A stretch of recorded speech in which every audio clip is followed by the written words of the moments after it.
before, I want to try to make it more of a conversation.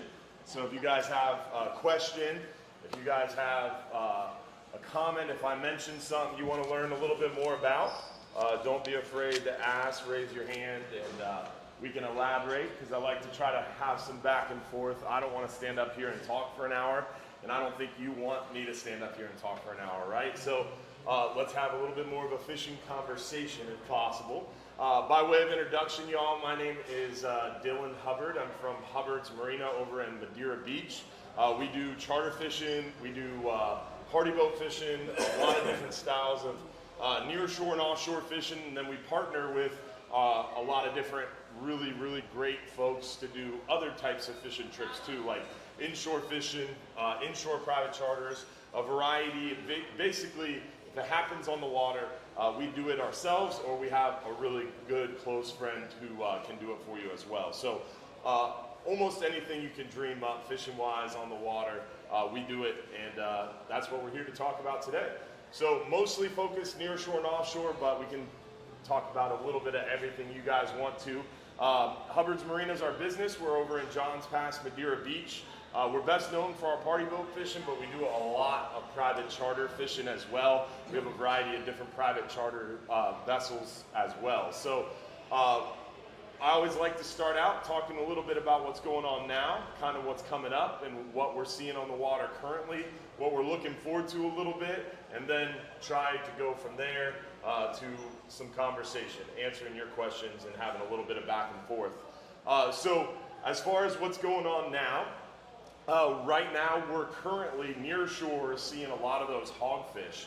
This time of year is a great time of year for those hogfish.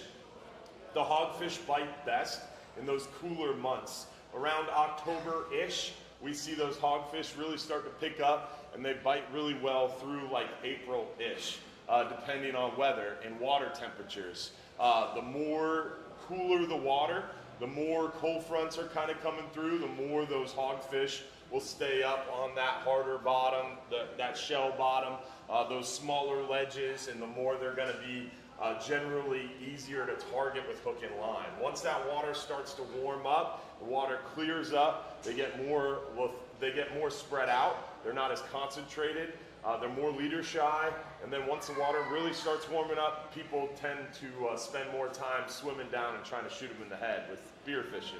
So the more spear fishing picks up, generally the hook and line, a hogfish bite slows down considerably. And then also, just as it warms up, they spread out and they kind of do their spawning thing, which kind of drives them away from feeding as often and as concentrated as well. So both of those things tend to drive down the hogfish bite. So basically right now, through the next 2 to 6 weeks, is your last chance for a good number of hogfish, your good concentration of hogfish. And then once it starts warming up, they spread out and the concentrations die down. Not to say we don't catch hogfish in the spring, the late spring and summer. We do. We catch hogfish year round. It's just this time of year, a really good 10-hour trip can catch 15, 20, 25, 30 hogfish at times, whereas during the summertime, a good trip for hogfish might be 5, maybe 10. So the numbers seriously dwindle as far as hogfish are concerned. But then in the summertime, we see more lanes, we see more mangroves, we start to see more of the red grouper as well, generally. So right now, it's all about those hogfish. And we're seeing a lot, surprising number of mangrove snapper near shore right now too. The last 10-hour all day got 60 keeper mangrove snapper, and 2 were over 5 pounds, which is honestly a little insane. So really nice mangrove snapper and some pretty good numbers right now. Also lane snapper fishing seems to just be getting better and better every year, essentially. We're seeing bigger lane snapper, we're seeing more concentrations of them, so it's really impressive, the lane snapper fishing. We're seeing a few keeper red grouper, but right now one of the catch-22s that we're in is we stay around 40, 50, 60 foot of water and we see more hogfish. We go deeper, 70, 80, 90, 100 foot of water, we see more red grouper. But more red groupers. We're only catching a handful here and there, and we're seeing a lot of small ones. And my issue with that is in order to catch a keeper red grouper, we got to go through 20 undersized fish. And you have a lot of times those small undersized fish will swallow a bait. They're just hard to get back. You have a certain percentage that aren't going to go back down, right? They're going to get throat hooked. Something's going to happen. They're going to be difficult to vent. No matter what you do, no matter how good you are, a certain percentage of them are going to succumb to that discard mortality. And we don't like trying to kill 100 red grouper to catch 5 to 10 keepers. You know, it's not right. So we stay a little shallower this time of year. We focus on those hogfish. All right. Like this morning, define inshore, offshore. Yeah, so when I say near shore and offshore, that's a great point. Kind of for reference during this seminar, inshore fishing to me is from the beach all the way to the backcountry, right? Near shore for me is from the beach up to about 20 miles or 100 foot to the beach, basically. Beyond near shore waters, offshore to me is beyond 20 miles, beyond 100 foot of water. So great point. I always forget to mention that. So offshore right now, we're focused mainly on those red grouper. The red grouper bite's going really well right along that fence line. We have that deep water spawning closure in February and March for our shallow water grouper complex. So red grouper, scamp grouper, all those grouper, strawberry grouper even, all those shallow water grouper complex is closed beyond 120 foot or 20 fathoms. It's called the 20 fathom closure, and it happens this time of year, February and March, to protect their spawn because they're out there in deeper water spawning. So they don't want us out there targeting them, and that's why they have that closure in place.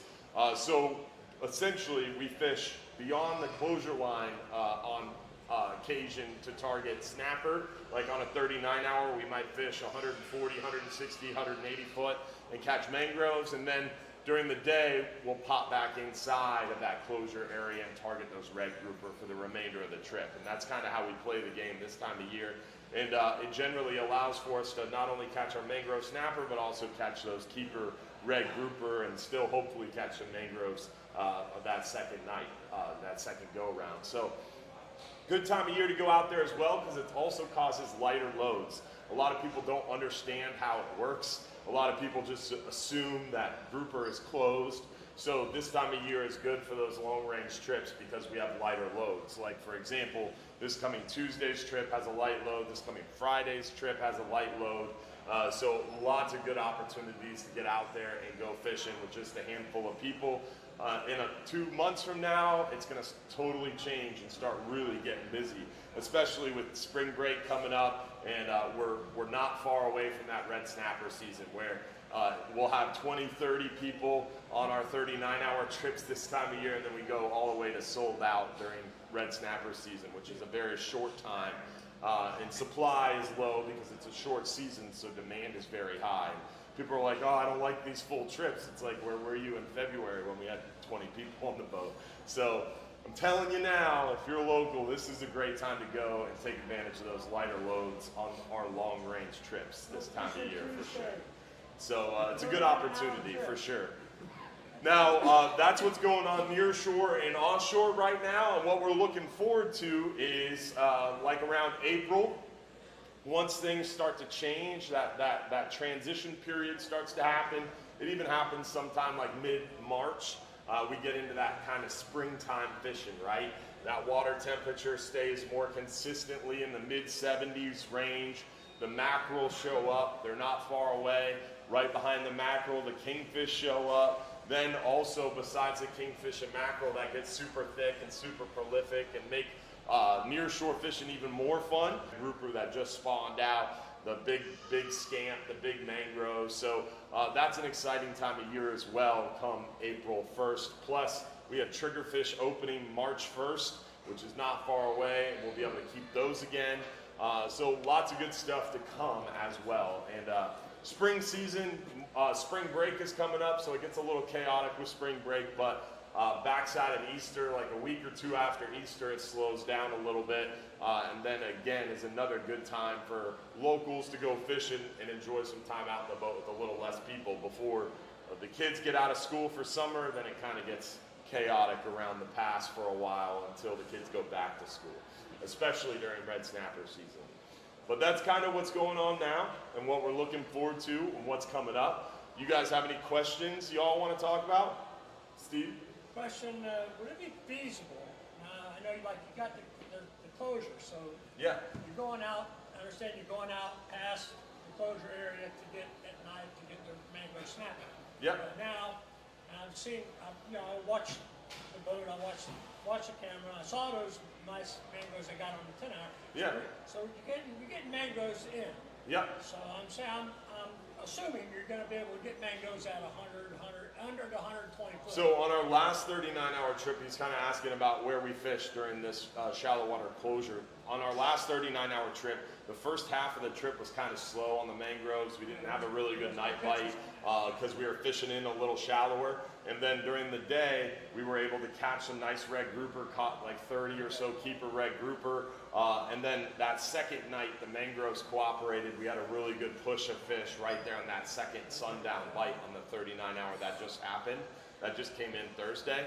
But unfortunately, that first night of mangrove fishing was a little soft. So on this next trip, our plan is to go a little deeper, start deeper, fish for those mangroves, then come in during the day and target those red grouper. At least that's what we discussed. But plans change, and we fish where we feel we have the best chance of catching you the most amount of fish.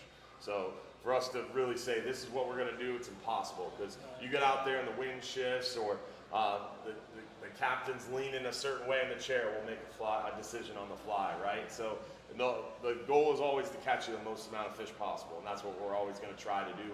So it's hard to say with certainty, but I know generally this time of year we fish a little deeper to catch our mangroves the first night. Then the second day we're fishing with red grouper all day, and that second night we're going to have to stay inside the line, right? Because we have the red grouper on the boat, but it paid off on this line. Yeah, I understand that. We all do too. D, what's up? I was just going to ask about the hogfish. Is there a certain, what do you recommend is a good size for a hogfish as far as eating? A hogfish eating size, any of them. I like hogfish. They're really good eating fish.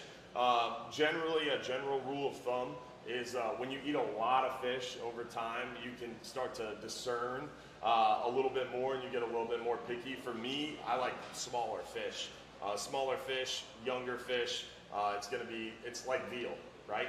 The difference between a steak and a veal, pretty noticeable. Same thing in fish. So you get a 20-pound hogfish compared to a 4-pound hogfish, pretty noticeable difference. And just the texture of the meat, right?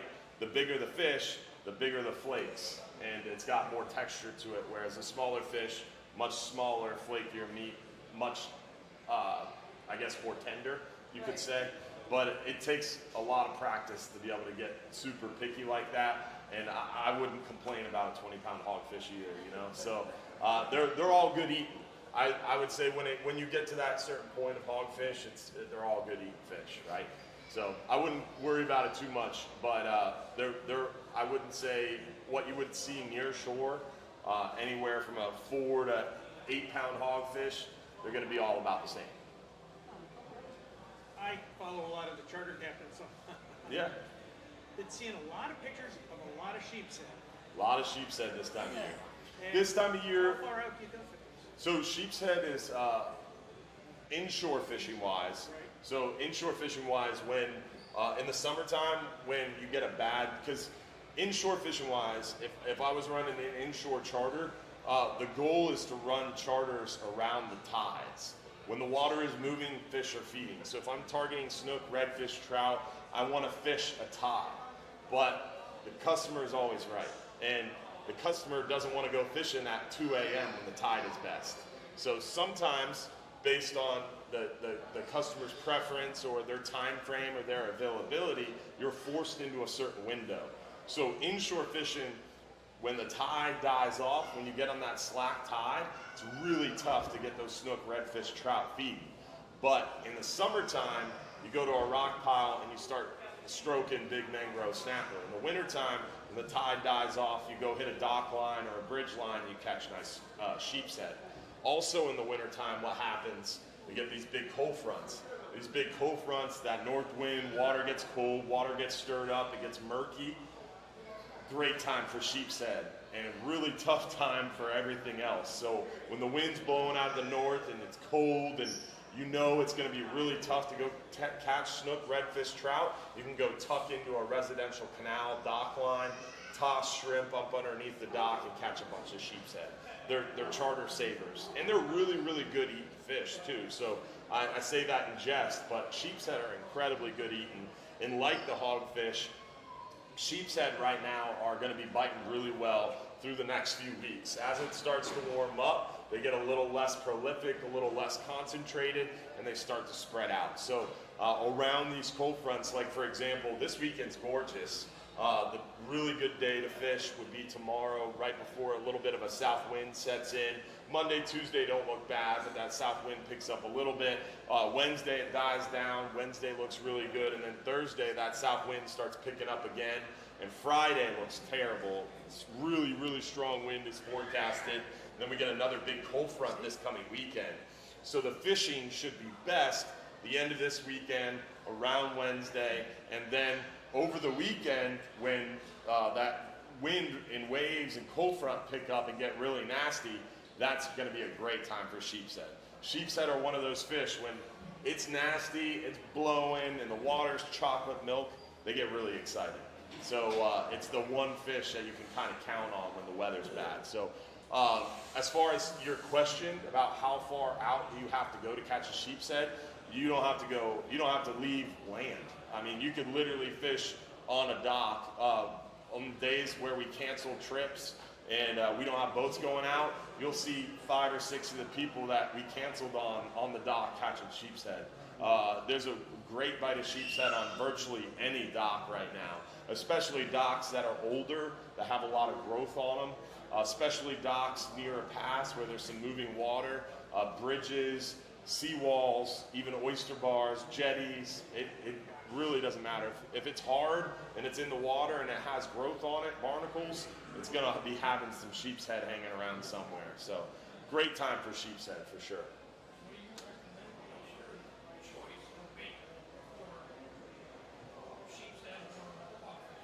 So my favorite choice of bait for sheep's head or hogfish would be shrimp, but might not be the best bait. Hogfish, you could catch them on rock shrimp, sand fleas, fiddler crabs, and live shrimp. We generally use live shrimp because it gets us a lot of bycatch too. So when you're using a live shrimp in 40, 50, 60, 70 foot of water, you're gonna catch lane snapper, mangrove snapper. You're gonna catch plenty of the grunts or the gray snapper as we call them, the sand perch. You're gonna get a lot of bycatch with the live shrimp. Whereas like if you drop down a rock shrimp or a sand flea or a fiddler crab, you might get some porgies, some snapper might eat them, but you're really just gonna have the hogfish or no fish. So it cuts down on bycatch, but at the same time in a charter setting, that's not always great, right? We want rods bending. So it depends. Inshore for sheep's head, I would say some of the best baits for sheep's head. My most productive sheep's head fishing is when you get up to a dock and you take your bucket and you sink it under the water a little bit, just under the surface of the water, and you scrape the piling for some barnacles. You fill your bucket a quarter of the way up with some barnacles, and then you get to another area of the dock and you scatter some of those barnacles around and you flip a barnacle upside down, put a hook through it, maybe 2 or 3 barnacles, put your hook through there and feed that down. That's really the best bait and the most potent, I would say, for the sheep's head. Fiddler crabs work really well, mud crabs, mangrove crabs, cut clams, cut oysters. A lot of different bait works really well for the sheep's head, but shrimp is just an easy option that's more readily available. And you can still, like for example, sometimes you pull up to a bridge, and a bridge is a really tough area. The waves are going. You're not really supposed to tie to the pilings. They kind of frown upon that, but everybody does it. But I didn't tell you that. You can just go up to the side of a bridge piling and scrape some barnacles, and instead of collecting them, then just drop down some shrimp next to them. Like underneath the Blinds Pass Bridge growing up, I did that a lot. Just pull up to one of the pilings, scrape some barnacles, and then pull away from it, set an anchor, and you just float back pieces of shrimp, and you catch plenty of sheep's head that way too. Or jump in the water and shoot them in the face. That's easy. Deep. I just want to say, I caught my hogfish on squid Yeah. and shrimp at the same time. Yeah, you never know. I mean, that's the beauty of fishing, right? Is everything I'm saying today is not the end all be all. It's just what works well for me or what has worked well in our experience. It's fishing. Sometimes you never know what they'll bite or what they'll take or what tackle will work. So you gotta constantly be thinking like a fish, is what I jokingly say. And it's serious too, because it's just like hunting, right? Or anything in life. You're trying to capture this fish. You're trying to trick the fish. So you gotta put yourself in their shoes. And you send down some kind of crazy rig that doesn't look right, doesn't look natural, not gonna be really appetizing to the fish. Just like you go to the restaurant and they slop your steak onto the plate, the nasty pile of potatoes, it's not very appetizing. But you go to that high-end restaurant and they've got the garnish that you don't even eat, but it's on the plate for some reason. But it makes it look pretty, right? And it's appetizing. That presentation is important. It's important for you, and it's important for the fish too. The 12-hour window overnight. Yeah. What are you going for on that? The 12-hour night snapper that we offer, yeah. So that's a 12-hour night mangrove snapper trip. On that trip, we're primarily targeting those mangrove snapper, but we also catch a lot of lane snapper, vermilion snapper. We see some we obviously see those mangrove snapper. You have a chance for some of the grouper, but most of the time, especially red grouper, don't bite at night too much. We see some gag grouper at night sometimes, maybe some scamp grouper, but generally the grouper bites better during the day. So it's mostly a snapper trip that we're targeting mangroves, but we see a lot of the vermilions, the almacos, the porgies, a lot of mixed bags, lane, snapper. It's a really cool trip. The 12-hour night is our closest to shore specialty trip that we offer. So our 5-hour half day is kind of like our near shore, fun for the whole family, any age, any level experienced angler. The 5-hour trip's a great option. The 10-hour goes twice as far for twice as long, but it's kind of an intermediate angler's trip. It's not really a specialty trip. Advanced anglers go on it and they catch a lot of the hogfish and mangroves and have a good time, but it's not really an advanced angler's trip. You can go out there with pretty limited experience and have a good opportunity to catch some fish on a 10-hour trip. The 12-hour night trip is that next step up. We're fishing 25 to 35 miles. We're fishing 120-ish foot of water, 120-ish foot, and we're targeting mangroves, which is a little bit more technical. It takes a little bit more practice or skill. It's not really a great trip to go on. If you've never offshore fished before, you can, but it's not really recommended. Maybe start with a 10-hour, just because it is a specialty trip meant for advanced anglers. Then from there, the 12-hour extreme, which is going out really far, really fast with a few number of anglers to our same area that we fish on a 39-hour, 70 to 100 miles out. Then we have the 39-hour, the 44-hour, which are really, really long range, long length of time, advanced angler trips. The 12-hour extreme, the 39 to 44, are really meant for advanced anglers, and you really should have some good experience under your belt before trying those trips. And that's only to make sure you have a good experience, right? I always tell people the first trip, anywhere, whether it's with me or anywhere else, but I like to be brutally honest and upfront to make sure you have the best experience possible, is the first trip always, the learning curve is super steep.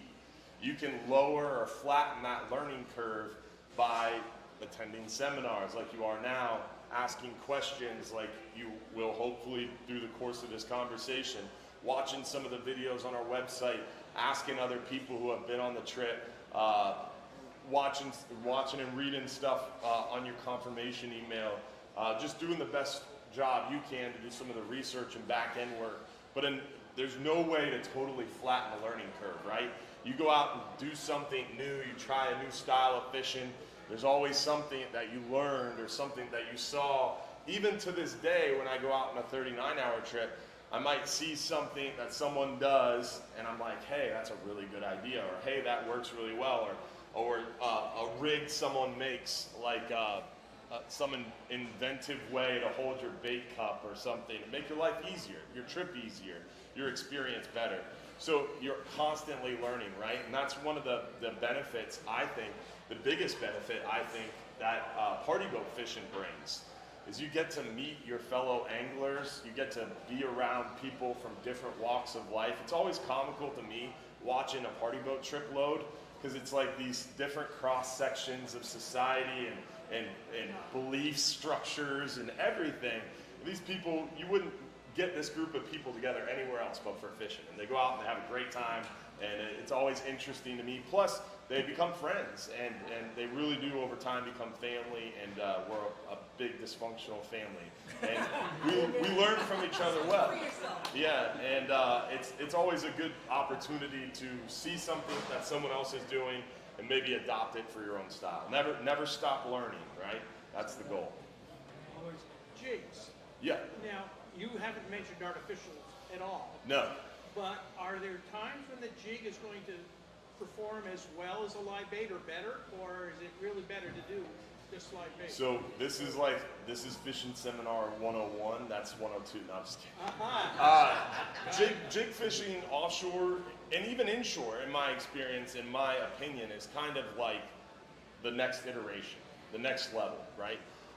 Some people, that kind of the evolution of angler is also something that I always find interesting, is you get someone who's just starting out, who just wants to learn how to tie a knot and go out fishing and hook a bait and maybe catch a fish. And if they catch a fish, oh my goodness, it doesn't matter what kind of fish it is, their trip is made, they're happy.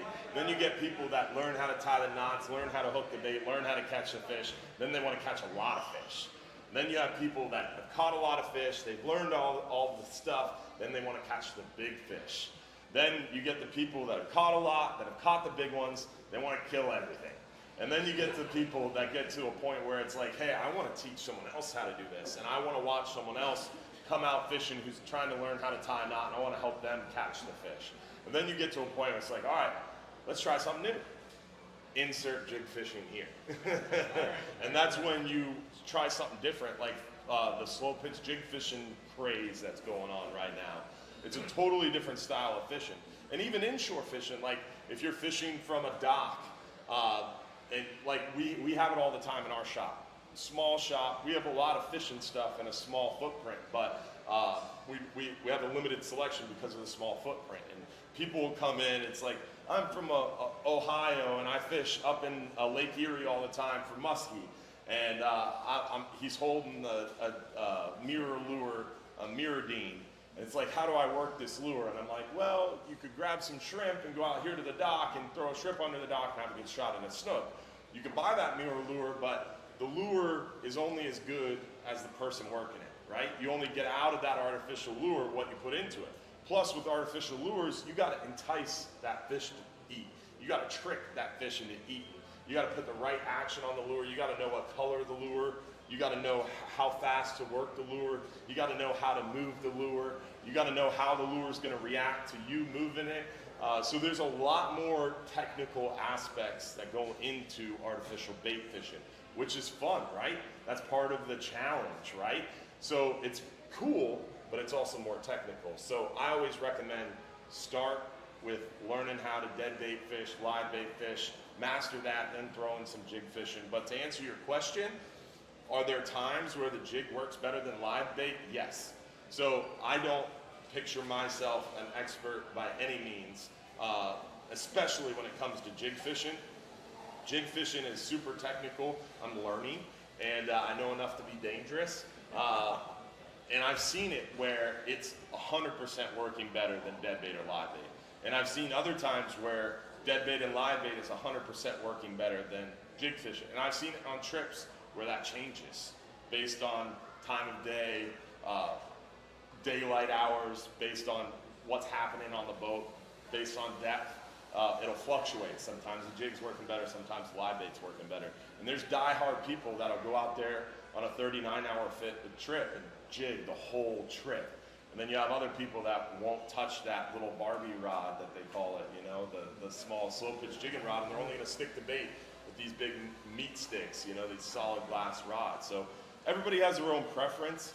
I suggest learning a little bit of everything. It's always fun to try something different and mix it up. The challenge becomes then, what are you going to do? Like, I have a trip coming up Tuesday, and I've literally been wrestling with it for a week now. Like, am I going to bring all my jigs? Am I not going to bring all my jigs? And then you bring all the jigs, and then all of a sudden what am I grabbing? Am I going to use bait or am I going to use jigs? So it gets a little bit more technical and I tricky. know with colors, the turbidity of the water has everything to do with what the fish sees. Yeah, turbidity of the water and clarity of the water has a lot to do with it inshore. Once you get offshore, It's not. has nothing to do with it, because once you get down 100 feet, the color red is gone, the color green starts to disappear. All these scientific factors of water clarity and water refraction starts coming into effect. And I strongly feel, even inshore, a lot of the colors of jigs are more meant to catch the fishermen walking down the aisle at Bass Pro than they are to catch the fish. I think fish are more transitional. The transition colors, the shade differences, inshore fishing, if the water's murky, using a darker bait to have that transition color, that they see the shades, right? And more natural. I think some of these like neon pink, tiger stripe, camouflage baits that flash and have a battery in them and vibrate, it's like, come on, man. This is a gimmick to catch a fisherman, in my opinion, with some of that stuff. So it changes, but you're 100% right. Color, size, shape, all that stuff. And it starts getting more technical, but that's part of the fun, right? Great question. Yep. So if it continues to warm like it has been, it should be a positive effect on bringing the kingfish and mackerel here. So we'll see the kingfish and mackerel show back up. I was talking to someone this morning on our radio show. The mahi are already showing up in the Keys. They've got the kingfish down there pretty strong already. Wahoo have dissipated, they're still catching a few. So right now when the water's cooler, we got more blackfin tuna, we got a higher chance of wahoo. But as the water warms, we're gonna see more kingfish and mackerel. We're gonna have that chance of mahi get increased. The blackfin tuna and wahoo will kind of depress, but you never know. Cobia should be showing up too. So I would say water temperature increases or decreases just change the pelagic fish we have a chance for. It doesn't necessarily shut them off or turn them on or turn them off, right? It just kind of transitions what's more likely. Great question. So ironically, the rig for sheepshead and hogfish is pretty similar. You're wanting to use minimal tackle and generally a minimal amount of weight. So for a sheepshead, you're going to be trying to free line it if possible, or maybe a split shot 6 to 8 inches above the hook, or maybe a small egg sinker if you need to, but just enough weight to keep that bait in the strike zone. So like if you're fishing a piling at a dock for sheepshead, if you free line it and all of a sudden the current grabs that shrimp, that piece of shrimp, and it's pulling it away from that structure you're fishing, then you're going to need a little bit of weight to keep that bait close to that piling. So just enough weight to keep it close to the piling in the strike zone. For hogfish, you're fishing a little deeper, so you need more weight, but the idea is the same. Minimal amount of weight. Generally, we're using a knocker rig style setup with a egg sinker, like 1 to 2 ounces, and then we use like 4 to 5 of those red beads, and we put them between the egg sinker and the hook. And those something about those red beads kind of clacking together does something that gets those hogfish excited, and it seems to work really well for us. So we use a knocker rig with some beads and a hook, and then the live shrimp. But about 1 to 2 ounces in general for the hogfish. 30 pound, about maybe 15 to 25 feet of about 30 pound fluorocarbon on top of about 30 pound braided line is kind of the setup for hogfish with about a 3 to 4 aught hook. Whereas for sheepshead, like 15, 20, maybe 30-pound braided line with maybe a 4 or 5 foot piece of 20-pound fluorocarbon, and then like a 1/0 or size 1 hook, something that has enough meat to it that it's not going to bend out or break. Sheep's head have a very tough, strong mouth. They eat barnacles and clams and oysters to survive. So they have a very tough, strong, bony mouth. So you have to have a hook that's strong enough that's going to penetrate that bony mouth, but then also not break or bend out. So kind of got to find that balance, right? Yes, sir. On the hook for the sheep's head, it's a long shank there, and a short shank. It depends on your preference. I mean, everybody has their own preference on hooks. For me, you don't want to use like a mackerel long shank, right? For mackerel fishing, you want to find those really special long shank hooks. For sheep's head, it doesn't really much matter. You're not worried about them biting through the line. They have molars. They have teeth very similar to humans, like really kind of creepily close to humans. So you're not really worried about them biting through the line as much. Generally, I'm going with a smaller shank hook for the sheep's head because you're using a small piece of bait, right? So the smaller the shank, the smaller the hook overall size, the easier it is to camouflage that hook with the bait you're using. You're fishing, let's say on a 39, and targeting more so the red grouper. Yeah. Do red grouper fight similar? Are they different than a gag? When you hook a gag, it's everybody goes bang, bang, bang, get him on the bottom, get him on the bottom before he goes in the hole. Yeah. But now red grouper, they're not normally caught over that same kind of structure, are they? Do they turn around and go try to dig in a hole? Because my point is, Great question. Can you get away with maybe a little bit lighter tackle fishing? Yeah. So red grouper versus gag grouper, how they fight, why there's some differences is a good question. For gag grouper live in a specific hole. They're very ledge oriented or structure oriented. They're not venturing very far from their structure. When you hook that gag, he freaks out and he's going right to his rock.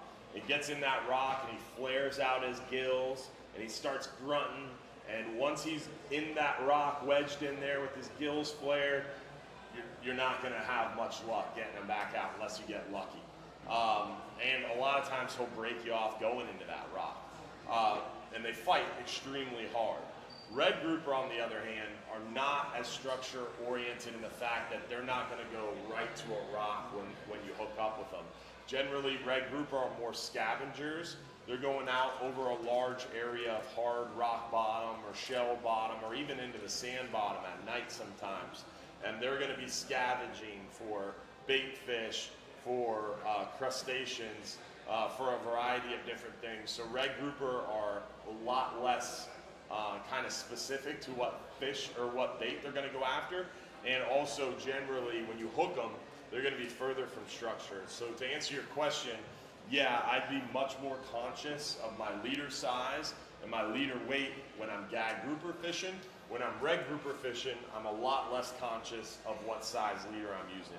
So like for gag grouper fishing, if I'm going after an average size gag grouper, I'm using at least 80-pound test.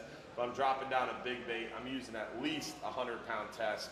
For red grouper, I would drop 20 pounds off that, just off rip. So average size red grouper, 60-pound test leader. If I'm going for a big piece of dead bait for a bigger red grouper, probably 80-pound test. So generally, the size leader goes down. If the bite is going well, you don't have to worry about it as much, but generally, yes, your red grouper is not going to rock you up like a gag grouper will.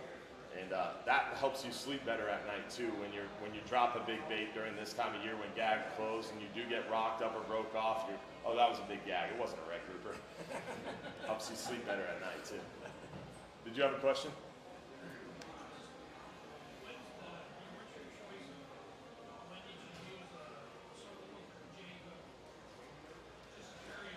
So I have to tell you the rules. And when you're offshore fishing with natural bait for bottom reef species in the Gulf of Mexico and federal waters, you have to use a circle hook. That's the rule. Yeah, well, technically I think it's a state law too now.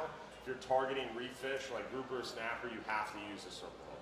And the idea is that a circle hook is supposed to get them in the corner of the mouth more frequently. I think, in my opinion, and I've stated this plenty of times on the record, is I think it's more important to follow the other best practices. And the other best practices are making sure you have a dehooking device standing by that you're proficient with.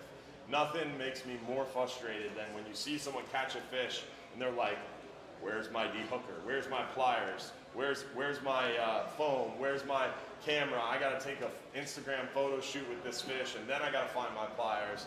And then he's been sitting on the deck for 5 minutes, and it's starting to dry out because it's so oxygen deprived. And then they wonder why the fish is dead, you know? So really important to make sure you do the mental prep work, make sure you have your dehooking device standing by, making sure you know what's in season, what's not in season, how big it has to be. You have the ruler somewhat clear near you, especially if you're fishing in a buddy's boat or you're fishing with someone you don't know, or you go on a different boat. You want to make sure you have your venting tool or your descending device, your dehooking device. You want to make sure you're prepared so that way you don't see those fish go floating off. Too often people get out there and they're like, oh yeah, I needed a venting tool, or I need help venting this fish. It's like, come on, do your part, take that personal responsibility and make sure that we're doing the best we can to preserve the species, right? So there's a lot more important best practices in my opinion than what hook you're using, but it is federal law. You have to use a certain hook. Do you have a recommendation on the venting tool? Recommendation on a venting tool specifically? No.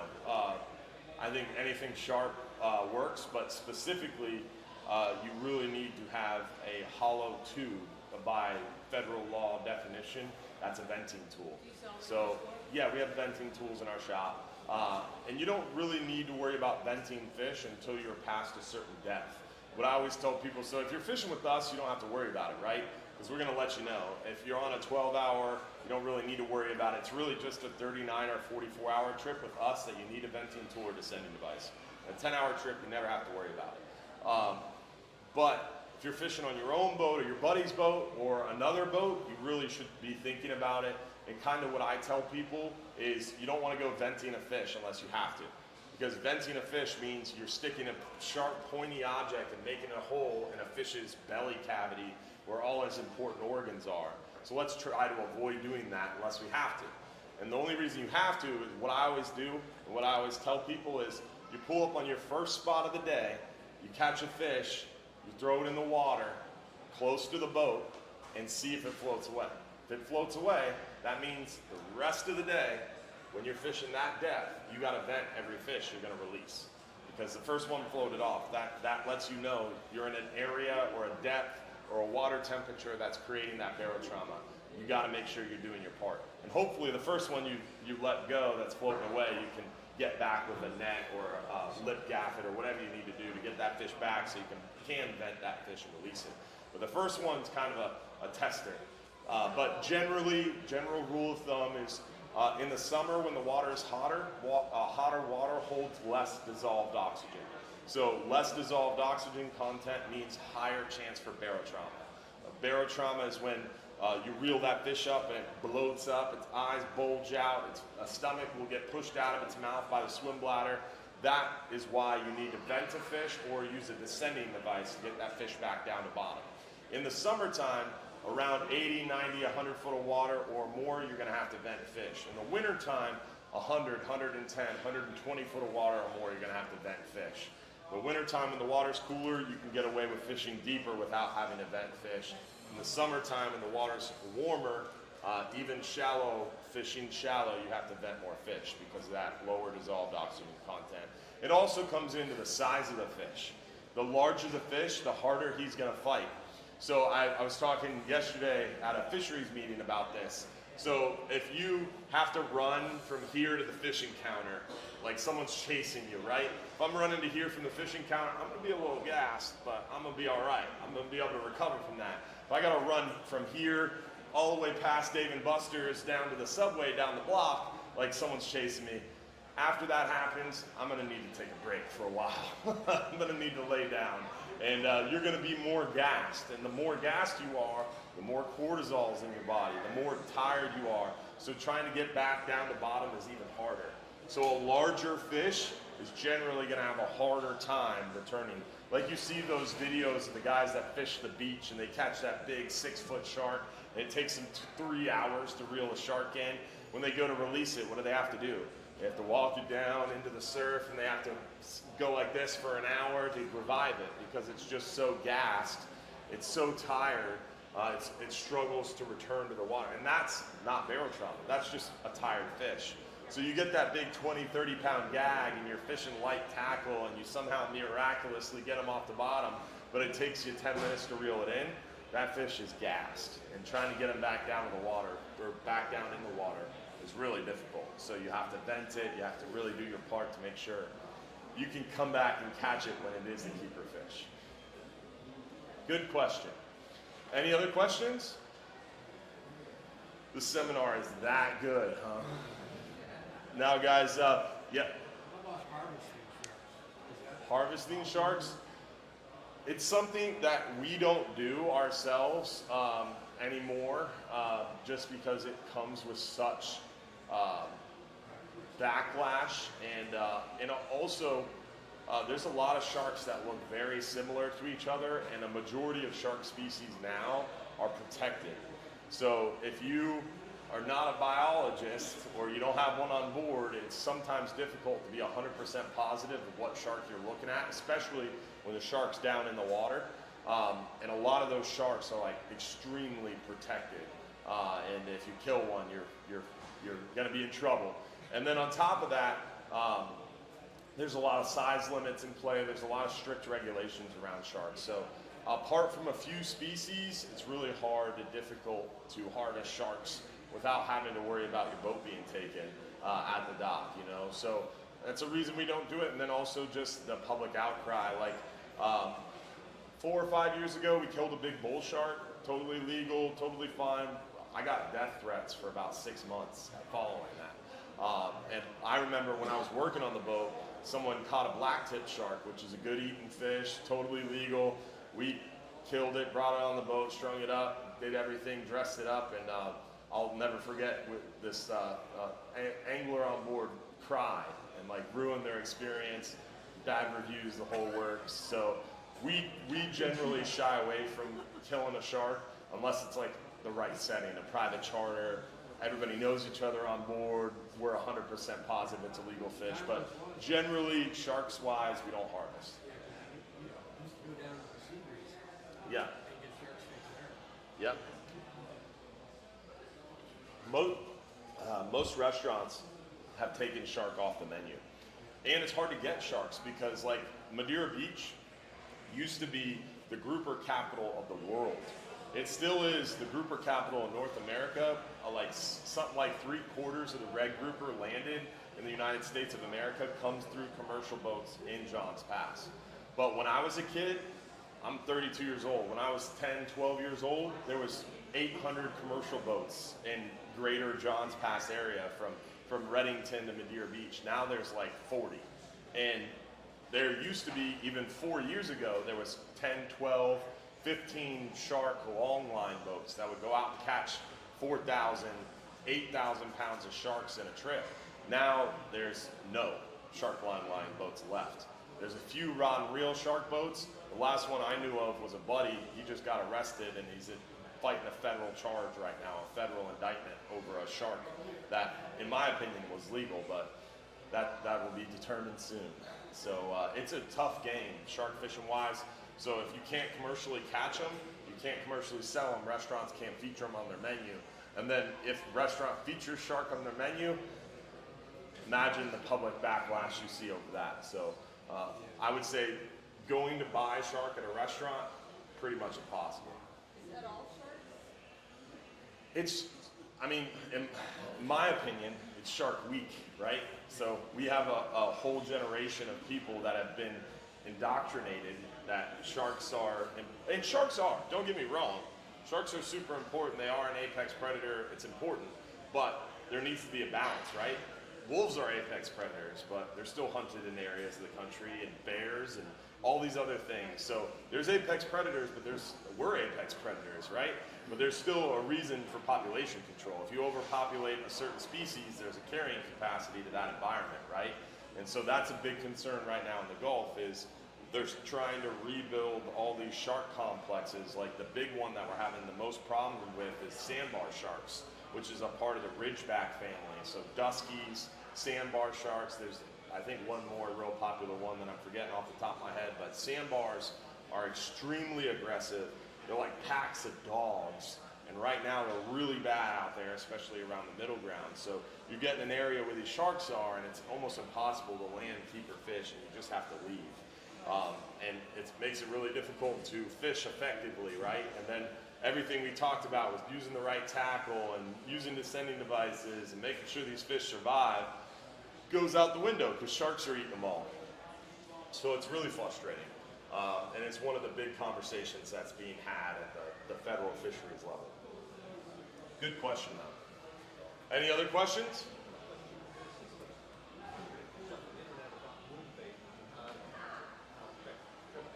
Great question. So he said he sees a lot of different contradictory stuff around moon phases. So moon phases is something that kind of frustrates me in a way too.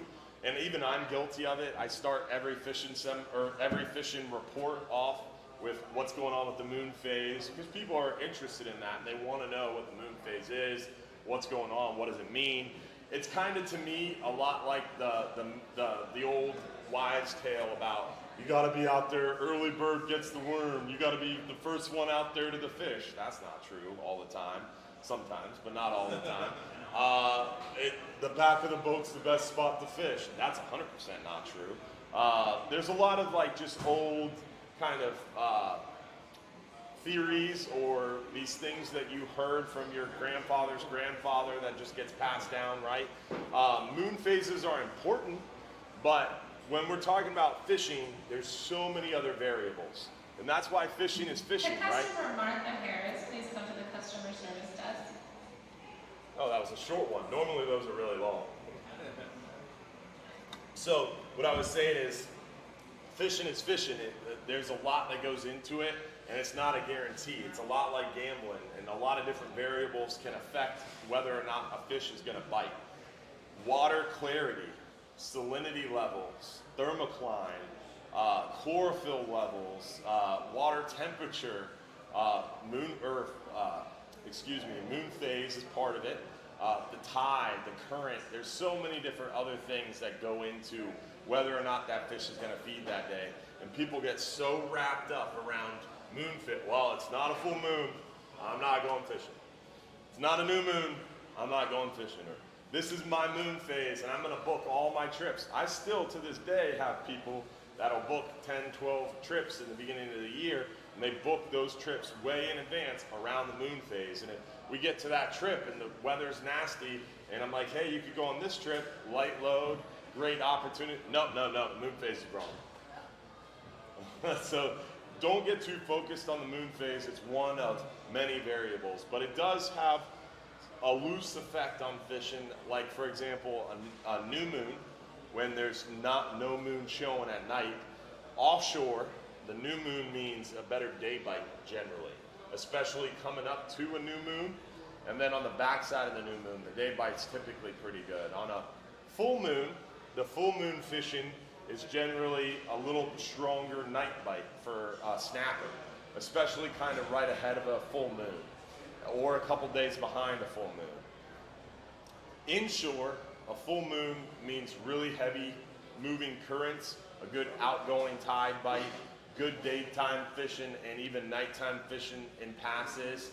A new moon is my favorite inshore fishing because most of the inshore fishing I do is like in the morning before the boats go out. And a new moon pushes all the bait and all the fish to dock lights. So dock light fishing on a new moon is really, really good. And it concentrates a lot of the action. Customer Gary Acrea, please come to the customer service desk. So a moon phase is important, but don't get too wrapped up in moon phase. If you're available to go fishing and you're not too busy, then get out there on the water, right? Don't let, the moon phase is wrong, stop you from going fishing. Good question. Any other questions? We got time for maybe one more. Can I tell these people something? Would you mind? Oh, one more second. Did you have a question? Over pricing of what? I did not go over the pricing. So the pricing, if you forget anything we talk about, it's on our website. And our 5-hour half day is like $84.95. A 10-hour all day is $134. The 12-hour extremes the 12-hour nights $180. 12-hour extreme is $399. 39 hours $499, and 44 hours $599. And then we have private fishing charter options too. And those can fluctuate based on the boat you choose and the size group you have. So all the pricing's on our website. If you go to hubbardsmarina.com, and one cool thing about our website, if you're sitting there thinking, hey man, I got my own boat, I'm never gonna fish with you. Cool. We still have a lot of information on our website that's gonna help you out. Even if you fish on another boat, you fish on your buddy's boat, you fish on your own boat, our website has a lot of information like the marine weather links, the federal fishing regulations, the videos that we're doing right now, all our past Bass Pro Shop seminars. We do a Sunday night live stream show every Sunday night at 7:30 p.m. We've been doing that since like 2016, every week, and those shows are all on our website. We've got a lot of fishing tips and tricks like how to rig, how to tie certain knots, how to rig certain baits, how to target the hogfish. We've got 20-30-minute videos on all these different things on our website too. So a lot of helpful information at hubbardsmarina.com. So check it out, and make sure you check us out on social media as well. Facebook, Instagram, YouTube, Snapchat, TikTok, Twitter, Twitch, all that good stuff. Pinterest, make sure LinkedIn, make sure you check us out on all the social media and follow us. And check out that Sunday night live show. We're going to give away some free trips after this seminar. For those of you who were here when the seminar started, we passed out those raffle tickets. You got a chance to win. And then on our Sunday night live stream show, we always give away a lot of free trips during that show as well. We give away a 5-hour half day for 2 guests, a 10-hour all day for 2 guests, and a 39-hour trip for 1 guest, and Hubbard's Marina swag pack of like shirts and hats and all that stuff too during that live show. So check out the Sunday night live stream show. We're here at Bass Pro Shops once a month, generally around that 3rd weekend. We most of the time do these on Sunday at 2 o'clock. This one was Saturday because one of our captains was getting married tomorrow, but he changed the date on me, and this stayed Saturday because I wasn't going to change the date on you guys. So check us out next month here. Check us out every Sunday night. We also do a Saturday morning radio show from 6 a.m. to 8 a.m. That's streamed live to our Facebook page as well. So lots of ways to catch up with us and stay in touch and to talk more about fishing. So I'm going to give away those. I'm going to give away that 5-hour half day for 2, that 10-hour all day for 2 here after Cliff says a few words. So Cliff, our Bass Pro host, is going to say a few words. We're going to give away some trips. Then after that's done, guys, you're welcome to come up and chat. I'm more than happy to chat with you all for a second, but I do have to get out of here pretty quickly and make sure I get home to spend some time with my family, all right? So I'll definitely hang around for 45 minutes or so and answer whatever questions you guys have. So please feel free, if you have something I didn't cover, if you had something you didn't feel comfortable raising your hand over, please don't hesitate to come up and chat with me after we're done here, okay, guys? Take it away, Cliff. Hey, thanks for everything. Thanks very much for coming. How many of you